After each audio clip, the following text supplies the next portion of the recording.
Hi. Have you ever found yourself in the position of feeling like there's something you needed to do because it was the right thing to do, but inside your heart you were like, oh, I really don't want to do this? Well, that was me one spring night in the 1990s. That night I found myself sitting in church, reluctantly listening to this special guest speaker that everybody was hyped about in our church.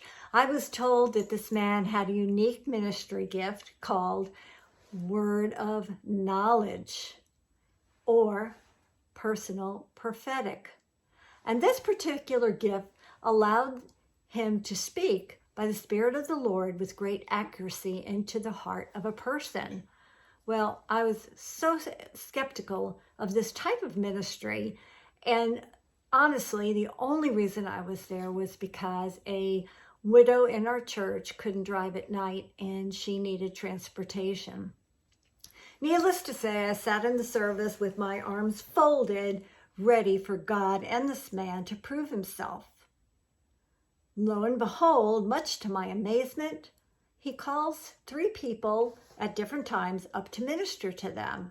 And each time I am blown away by the things he discusses with them, because I knew each of these three different couples, and I knew their backgrounds, and I knew the things that they had been wrestling with, and he accurately identified each person's or couple's issue. But I rationalized that too. Maybe he had talked with them earlier and had wisdom to speak to their into their lives, or maybe he had a conversation with the pastor and knew these people needed ministry.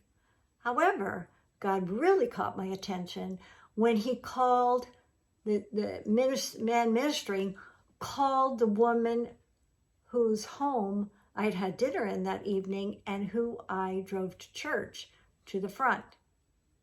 And he was right on in pinpointing things that she had discussed over dinner with me.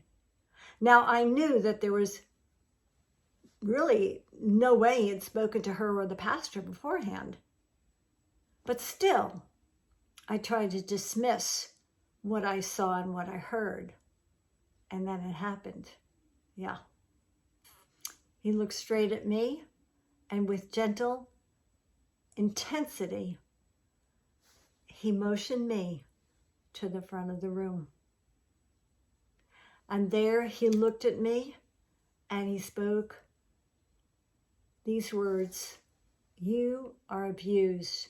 You have forgiven over and over, only to be betrayed and abused again."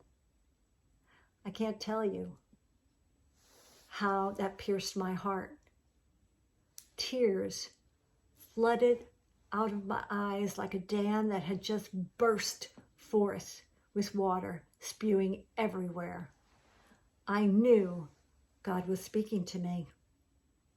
I knew he had revealed to this man the issues of my heart and my life.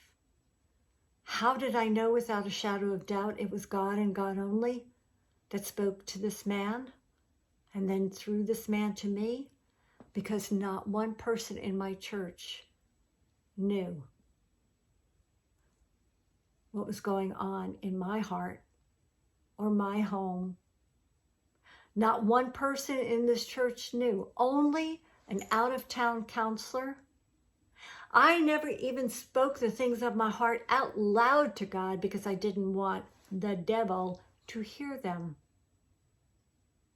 I only spoke in my heart where I knew I could not be overheard to my God. This man continued and said, "But the Lord sees you as a woman of dignity with great beauty and grace. He will establish you, and you will walk with a skip in your step. You will walk as his bride."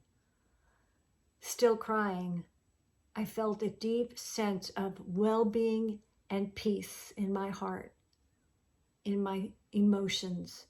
a peace that I rarely experienced in my day-to-day life. I wanted to linger and bask in it as long as possible. I took that recording home with me that night, and the next day I transcribed every single word of it and prayed it back to God. I played that tape every time I was alone. I'd pop it in my car and play it out loud to me. There was something so intense and personal about those words that I wanted to hang on to every one of them. I didn't know at the time the power of listening to these words and taking them and soaking them in my heart would actually begin to radically change my life. Recently, I posted a meme on Facebook that said, "Cultivate courage." Well, this is really an important statement because I seem to be a person who looked courageous to those around me. I mean, I did public things, public speaking, ran for office, spoke on issues that were unpopular, and yet inside, I was a coward. I was so insecure and so fearful to fight for myself, to fight, to have healthy thinking, to fight, to have healthy relationships in my closest world around me. I've learned that it takes a different kind of courage to face my fears and to face very uncomfortable and unpleasant truths in our lives. But I've also learned that doing so brings great healing, great freedom, and great liberty. We read in the scripture that the perfect love of God casts out all fear. The art is being transparent enough to allow God to speak that love into our hearts. That's what that man of God did as God's ambassador that night. That's what I hope my book, Shackled by Shame and Liberated by Love, will do for any person who reads it.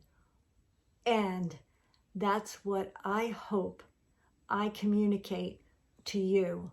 Encouragement to overcome fear and let the love of God liberate you too.